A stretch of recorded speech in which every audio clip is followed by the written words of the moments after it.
Z کے فیضان صاحب جی نشاد ذرا سے ہیں، کرمی ہیں، نشاد ہیں، کوئی مہتو جاتا ہے دوسرا مہتو چلا آتا ہے. مسلمانوں کے ساتھ وہی فارمولا کیوں نہیں لاگو ہو پا رہا ہے کہ ایک ٹیم کھیل رہی ہو، ایک بینچ سٹرینتھ ہو اس کی، اور دوسری ٹیم جو ہے وہ تیار ہو رہی ہو کہیں؟ اس طرح کے حالات کیوں نہیں ہیں؟ دیکھیے ایسا ہے کہ یہ تو اصل میں بڑا لمبا ٹاپک ہے، لیکن آزادی کے بعد مسلمانوں نے کسی کو اپنا لیڈر تسلیم ہی نہیں کیا.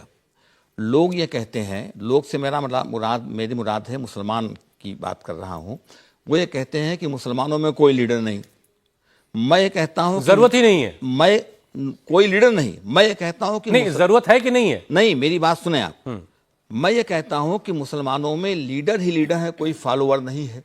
ہر ایک کو شوق سرداری بہت ہے، قبیلے میں بیماری بہت ہے. الہی خیر میرے کارواں کی، جسے دیکھو امیر کارواں ہے. ہر کوئی کسی کو ماننے کو تیار نہیں ہے. آزادی کے بعد دو لیڈر اس سب کانٹیننٹ کے اندر سے جو انڈیوائیڈڈ ہندوستان تھا، ایک جناح تھے، ایک مولانا ابوالکلام آزاد تھے. جناح چلے گئے، مولانا ابوالکلام آزاد یہاں رہے، ہم ان کی بات کو مان کر کے یہاں رہے. لیکن مولانا ابوالکلام آزاد کو بھی مسلمانوں نے آج تک لیڈر نہیں مانا.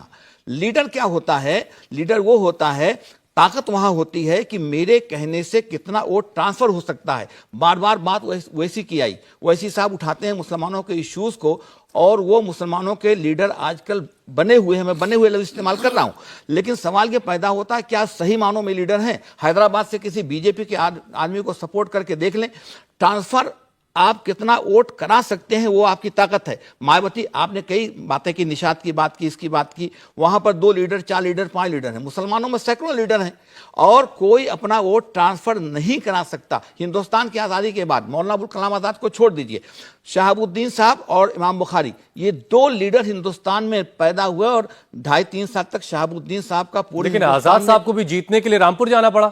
ان کو جانا پڑا. اور نہیں، اب دیکھیے آپ تہ میں جانے کی بات کیجئے کہ ہماری سوچ کہاں پر ہے.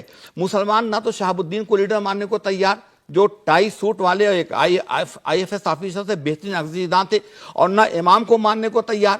ایک آدمی جو سر کہتا ہے یشونت سنہا کو بھی، چندرشیکھر کو بھی، اور ایک جو ہے وہ اندرا اور مرارجی کر کے بات کرتا ہے، اس کو بھی ماننے کو تیار نہیں ہے. ایک آدمی، آپ فوٹے نکال کے دیکھیے رام لیلا گراؤنڈ کے میدان میں، آپ لوگ کہتے ہیں کہ ڈرتے ہیں لوگ، رام لیلا گراؤنڈ کے میدان میں اس سے بڑی ریلی آزادی کے بعد نہیں ہوئی جب مرارجی بھائی پرائم منسٹر بنے تھے. ڈائس پر امام بخاری موجود تھے. اتفاق سے مجھے بھی اس وقت یہ موقع تھا کہ میں بھی موجود تھا جب ان کا ریسپشن سینٹرل گورنمنٹ جو انہوں نے اونگھ لیا تھا ہوئی تھی. مرارجی بھائی نے کو سر پر کبڑی گھما کر کے، اب اس کے بعد جو بھی آپ نمبر دیں الگ بات ہے، انہوں نے کہا کہ جس ڈنڈے سے مار کر کے ہم نے اندرا گاندھی کے جابر اور ظالم سرکار کو باہر کیا ہے، مرارجی بھائی تم نے بھی اگر ڈنڈا ان کے سر پہ گھما دیا پرائم منسٹر کے امام بخاری نے، وہ پوری فوٹیج موجود ہوگی کہ اگر تم نے بھی مسلمانوں کے مسائل کو حل نہیں کیا تو ہم بھی تمہیں اسی ڈنڈے سے مار کر کے باہر کر دیں گے.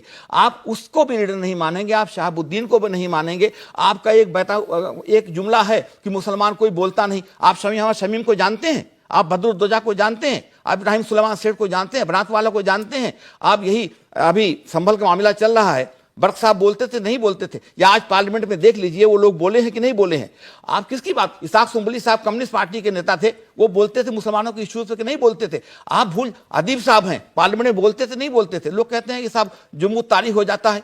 آپ دیکھیے تو صحیح، آپ پڑھیے تو صحیح، آپ کہاں کھڑے ہوئے ہیں؟ پارلیمنٹ کی پروسیڈنگ نکال کر کے دیکھ لیجئے. میں کوئی ہوا میں بات نہیں کر رہا ہوں. تو اب سوال یہ ہے، نہیں سنیے، آپ نے چھیڑا ہے نا، تو جب تک مسلمان اپنے لیڈر پر ٹرسٹ نہیں کرے گا تب تک کام نہیں بنے گا. کہ لیڈر جو ہے، اب ہوتا کیا ہے کہ ہم وہ اس میں صرف ٹرسٹ ڈیفیسٹ ہے یا پولیٹیکل پارٹیوں سے نیگوشیٹ نہیں کر پا رہے ہیں؟ سنیے، ایک تو ٹرسٹ ڈیفیسٹ ہے، اور دوسرے جو لیڈرز ہیں ان سے میں الگ بات کہتا ہوں. لیڈرز دونوں کا معاملہ ہوتا ہے نا کہ وہ مسلمانوں میں کھڑے ہو کر کے یہ نہیں کہتے جو سر سید نے بات کہی. مولانا الطاف حسین حالی نے اپنی جاوید کتاب میں لکھا ہے، جو حیات جاوید لکھی ہے، کہ سر سید کی زندگی ہم کو یہ نصیحت دیتی ہے کہ قوم کی حقیقی خیر خواہی اس وقت تک نہیں ہو سکتی جب تک کہ بہت کے کام ان کی عقل اور مرضی اور عادت کے خلاف نہیں کیے جائیں، اور ان کی مخالفت کو صبر اور استقلال کے ساتھ برداشت نہیں کیا جائے. ہم تالی پٹوانے کے لیے، مسلمانوں کو آگاہ کرنے کے لیے کوئی بات نہیں کرتے، تالی پٹوانے کے لیے وہ بات کہتے ہیں جو سوچتا ہے.